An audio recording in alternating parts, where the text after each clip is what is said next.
Now, Charlie Parker, on the other hand, was a very melodically oriented person, and he could take a piece.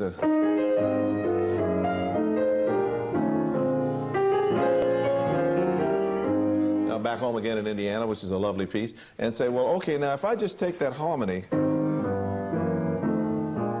I won't even start it on the first beat. I'll start it on about the third beat and do something like this.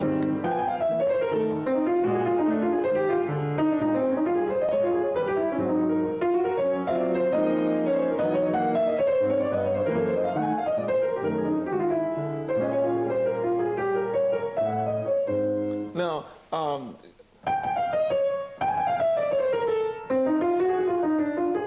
that's a very harmonic with passing tones. So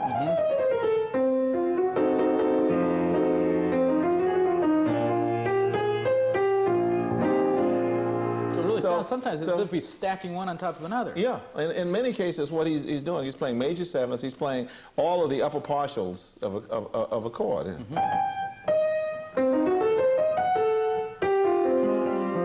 So he's doing things which are quite unique. And one of the things that Charlie Parker learned very early in his career was that in listening to Art Tatum, who played,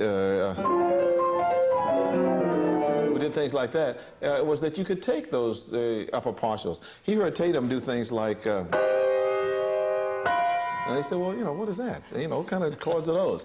And Tatum indeed had a unique harmonic idea. And like many pre-bop players, he was as harmonically as perhaps more harmonically sophisticated than some of the bebop players who followed him. He used to take popular pieces.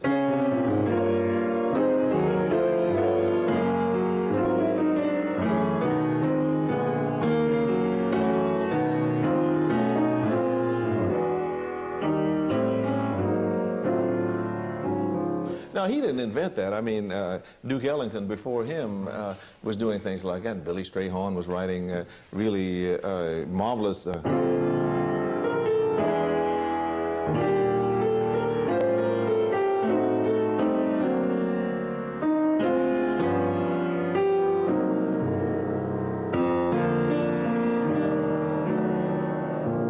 I mean, that's, you know...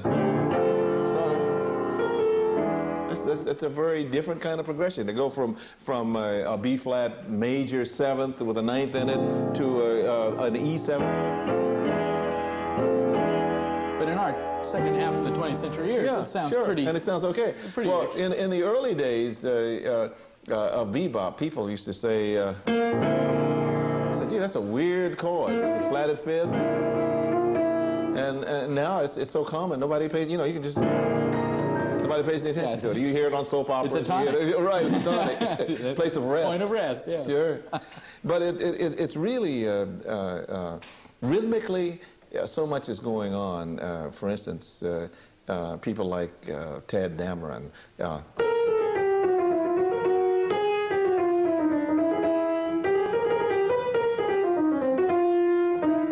That's a very sophisticated melody. And, you know, it's a...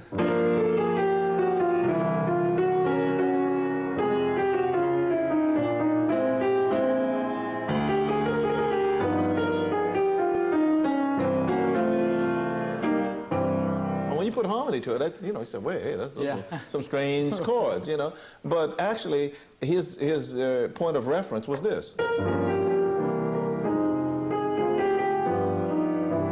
So from something relatively simple, one can... Much like Coltrane and Countdown. Yeah, right. You know.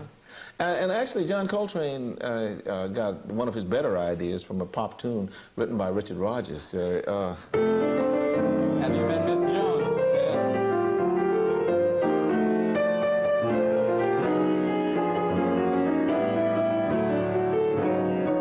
Which later became Giant Steps. Yeah.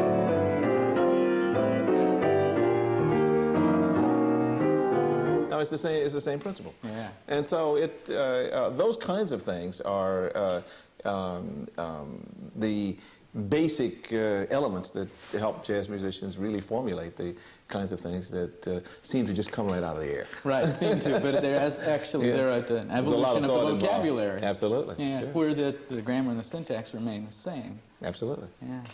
Thanks for speaking with us. It's been a pleasure to have you here. It's been my pleasure. Thank you for inviting us.